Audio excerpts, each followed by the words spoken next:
In this video, we're going to look at adding a new meeting to your parish website. So to do this, I'm multi-screening. On the left-hand side, I've got the Parish Online website's admin panel. And on the right-hand side, I've got my live website. So the first thing to do is to go to Minutes on the left-hand side. And I'm going to go to Add New.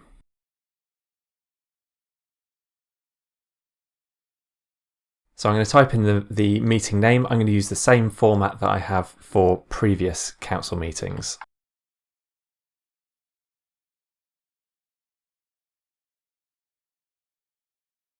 Okay, so I'm going to use that format. So that's a nice descriptive term for when the meeting's happening. And then further down, I'm going to set the date for the meeting. So this is telling the system when this meeting's taking place, and this will become apparent for why that's useful in a sec. Further down, you can add content. So this is where you can add your agenda and subsequent minutes in text form.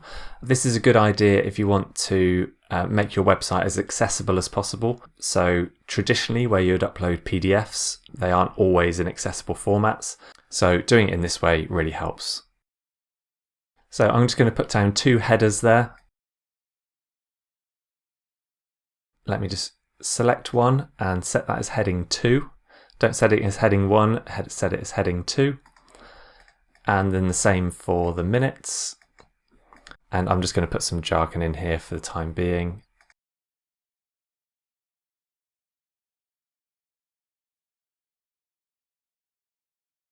And the same for the minutes.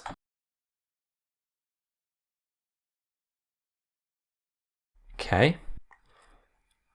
Now, if you don't want to add this in textual form and you've got PDFs to upload, you can still do that. So to do that, we can go into the Documents section here and click on Add Row. What this does is creates a space for where this document's going to go. And click Add File. Now, you can upload a file, go to your media library where you might already have uploaded it. In this case, I'm going to go off screen and drag and drop in my agenda. And I'm going to give it a better title. Now, I've named this in a nice sensible format. So it's year, month, day.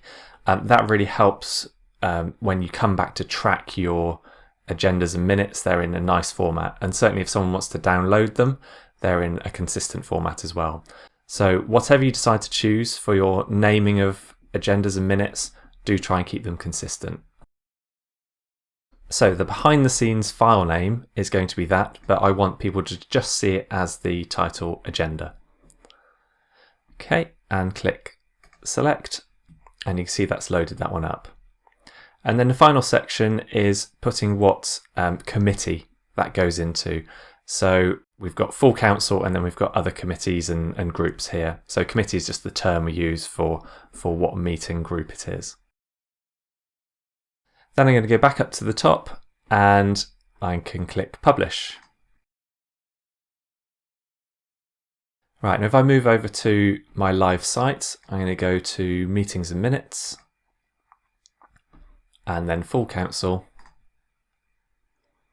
And you can see I've got no items in here. So this will, because this meeting is in the future, it's going to come up with under the upcoming meetings. And there you can see that. And then I can click that article. And you can see I've got skip links at the top, which take me to the agenda header and the meetings header. So by setting it as header 2 in the editor here, it's automatically created these menu items for me. And as I go down, I've got the associated documents as well. So there's my agenda document. And okay, it's just a placeholder PDF in this case. So what will happen is as this 1st of May passes, then this council meeting will switch through to the past meetings section. And that's essentially your archive of meetings. Now I can show you that by, let's retrospectively put a council meeting in. So one that maybe we forgot to add in, or just for this demo purpose, we're going to add in here.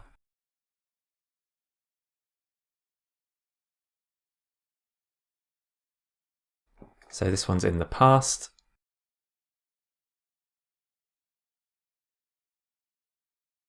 Let's put these two headers in again.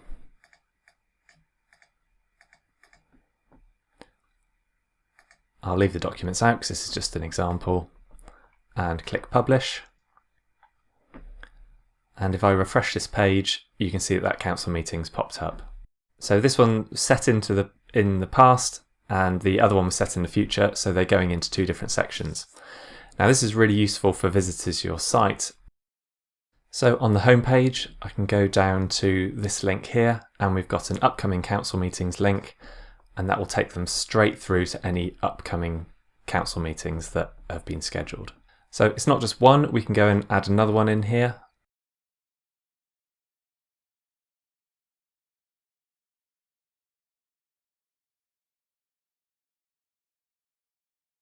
Put in the date for that one. Set which meeting it is and click Publish. And then refresh the live site. You can see that that one crops up as well. So you can add in meetings for the entire year if you know what the schedule of those is going to be. You can always adjust them as you want later, but this allows visitors to your site to see the complete council meeting schedule for the year. Okay, hopefully you'll find that really useful to do, and just so you can understand how the website works in terms of adding council meetings. We hope this saves you lots of time.